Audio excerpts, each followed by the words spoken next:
ಕೋರಮಂಗಲದ judge ನಿವಾಸವನ್ನ ತಲುಪಿದ್ದಾರೆ ಭೈರತಿ. ಕೆಲವೇ ಕ್ಷಣಗಳಲ್ಲಿ ಜಡ್ಜ್ ಮುಂದೆ ಬಿಜೆಪಿ ಶಾಸಕನ ಜಡ್ಜ್ ಮುಂದೆ ಹಾಜರುಪಡಿಸಲಾಗುತ್ತೆ. ಕೆಲವೇ ಕ್ಷಣಗಳಲ್ಲಿ ಭೈರತಿ ಬಸವರಾಜ್ ಭವಿಷ್ಯ ನಿರ್ಧಾರ ಆಗುತ್ತೆ.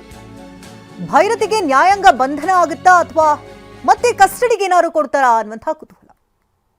ಬೆಕ್ಲು ಶಿವ ಕೊಲೆ ಪ್ರಕರಣದಲ್ಲಿ ಬಂಧಿತರಾಗಿರುವಂತಹ ಭೈರತಿ ಬಸವರಾಜ್ ಈಗಾಗಲೇ ಆರೋಗ್ಯ ತಪಾಸಣೆ ಕೂಡ ಪ್ರಾಥಮಿಕವಾಗಿ ಆಗಿದೆ.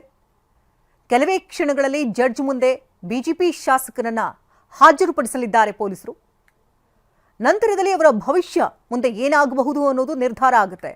ನ್ಯಾಯಾಂಗ ಬಂಧನವೋ ಅಥವಾ ಕಸ್ಟಡಿಯೋ ಅನ್ನುವಂತಹ ಕುತೂಹಲ. ಹಲವು ಆಯಾಮಗಳಲ್ಲಿ ಈಗಾಗಲೇ ಪೊಲೀಸರು ಕೂಡ ನಿರಂತರವಾದಂತಹ ತನಿಖೆಯನ್ನ ನಡೆಸ್ತಾ ಇದ್ದಾರೆ. ಜಡ್ಜ್ ಮುಂದೆ ಹಾಜರುಪಡಿಸಿದ ನಂತರದಲ್ಲಿ ಕಸ್ಟಡಿಗೆ ಕೇಳುವಂತಹ ಸಾಧ್ಯತೆಗಳೇ ದಟ್ಟವಾಗಿದೆ. ಕಸ್ಟಡಿಗೆ ಅವರನ್ನ ಪಡೆದುಕೊಂಡು ನಿರಂತರ ವಿಚಾರಣೆಯನ್ನ ಹಲವು ಆಯಾಮಗಳಲ್ಲಿ ಪ್ರಶ್ನೆಯನ್ನ ಕೇಳುವಂತಹ ಸಾಧ್ಯತೆಗಳು ಕೂಡ ದಟ್ಟವಾಗಿದೆ.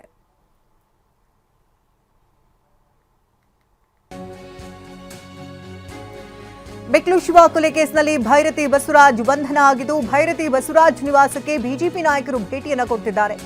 ಕೊಲೆ ಕೇಸ್ನಲ್ಲಿ ಬಂಧನಕ್ಕೆ ಒಳಗಾಗಿದ್ದಾರೆ ಶಾಸಕ ಭೈರತಿ.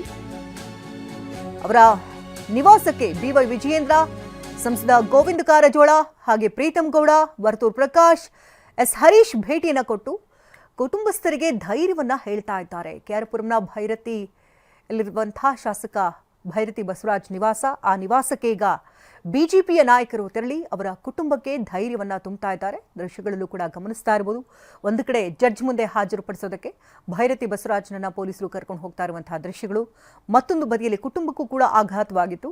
ಯಾಕೆಂದರೆ ನೇರವಾಗಿ ಅವರು ಮನೆಗೂ ಕೂಡ ಬಂದಿರಲಿಲ್ಲ. ವಿದೇಶದಿಂದ ಬಂದಿಳಿತಾ ಇದ್ದಂತೆ ಪೊಲೀಸರು ಅವರನ್ನ ವಶಕ್ಕೆ ಪಡ್ಕೊಂಡಿದ್ರು.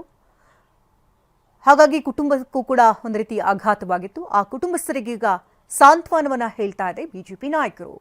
ಬಿವೈ ವಿಜಯೇಂದ್ರ, ಸಂಸದ ಗೋವಿಂದ ಕಾರಜೋಳ, ಪ್ರೀತಂ ಗೌಡ, ಹಾಗೆ ವರ್ತೂರ್ ಪ್ರಕಾಶ್, ಎಸ್ ಹರೀಶ್ ಈಗಾಗಲೇ ಭೇಟಿಯನ್ನ ಕೊಟ್ಟು ಕುಟುಂಬಸ್ಥರಿಗೆ ಸಾಂತ್ವನವನ್ನ, ಧೈರ್ಯ ತುಂಬುವಂತಹ ಕೆಲಸವನ್ನ ಹೇಳ್ತಾ ಇದ್ದಾರೆ.